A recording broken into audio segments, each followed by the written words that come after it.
Thodupuzha Vimala public സ്കൂളിൽ CBSE 10-12 ക്ലാസുകളിൽ ഉന്നത വിജയം കരസ്ഥമാക്കിയ കുട്ടികളെ ആദരിക്കുന്നതിനായി സംഘടിപ്പിച്ച merit day celebration Mahatma Gandhi university മുൻ വൈസ് ചാൻസലർ ബാബു സെബാസ്റ്റ്യൻ ഉദ്ഘാടനം ചെയ്തു. School principal reverend sister എലൈ CMC അധ്യക്ഷയായിരുന്നു. കുട്ടികളുടെ വിവിധ കലാപരിപാടികളും നടന്നു. തൊടുപുഴ വിമല പബ്ലിക് സ്കൂളിൽ CBSE 10-12 ക്ലാസുകളിൽ ഉന്നത വിജയം നേടിയ കുട്ടികളെ ആദരിക്കുന്നതിനായി സംഘടിപ്പിച്ച merit day celebration Mahatma Gandhi university മുൻ വൈസ് ചാൻസലർ ബാബു സെബാസ്റ്റ്യൻ ഭദ്രദീപം കൊളുത്തി ഉദ്ഘാടനം ചെയ്തു.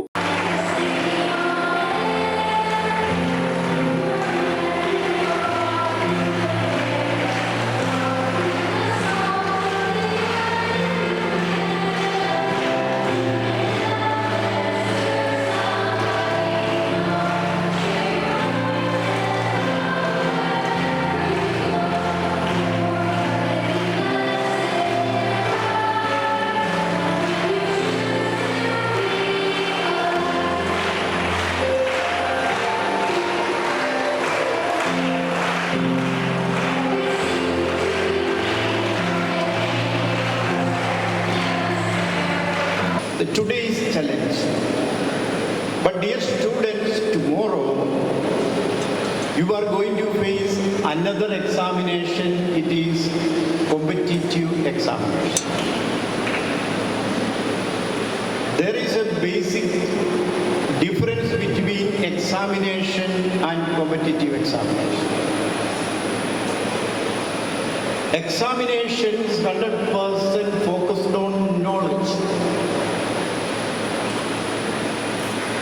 The percentage of knowledge acquired from the classrooms and your ability to reproduce or retrieve it in the exam hall.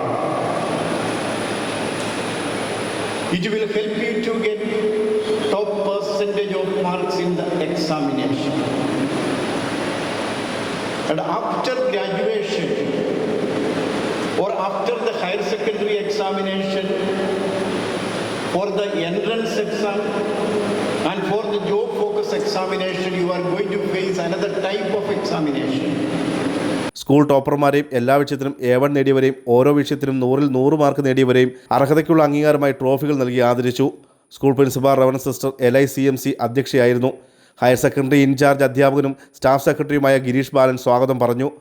Academic coordinator Manju Jose result അവലോകനം ചെയ്തു. School local manager reverend sister Seena Maria, PTA president Tom J Kallarakkal എന്നിവർ ആശംസകൾ അറിയിച്ച് സംസാരിച്ചു. School director reverend sister Stany, vice principal sister Lisbeth, 10-12 class teachers തുടങ്ങിയവർ ചടങ്ങിൽ പങ്കെടുത്തു. ദേശീയതലത്തിലും ജില്ലാതലത്തിലും അഭിമാനമായ നേട്ടം കൈവരിച്ച 10-12 ക്ലാസ്സുകളിലെ കുട്ടികളെ സ്കൂൾ പ്രിൻസിപ്പൽ പ്രത്യേകം അഭിനന്ദനങ്ങൾ അറിയിച്ചു. മറ്റു സ്കൂളുകളിൽ നിന്നും ഫുൾ A1 നേടി ഹയർ സെക്കൻഡറിയിൽ പുതിയതായി ചേർന്ന കുട്ടികളെ സ്കൂൾ പ്രിൻസിപ്പൽ പൂക്കൾ നൽകി വേദിയിൽ ആദരിച്ചു. ഹൃദ്യമായ സംഗീതവും ഹയർ സെക്കൻഡറി കുട്ടികളുടെ നൃത്തവും ചടങ്ങ് വർണ്ണാഭമാക്കി.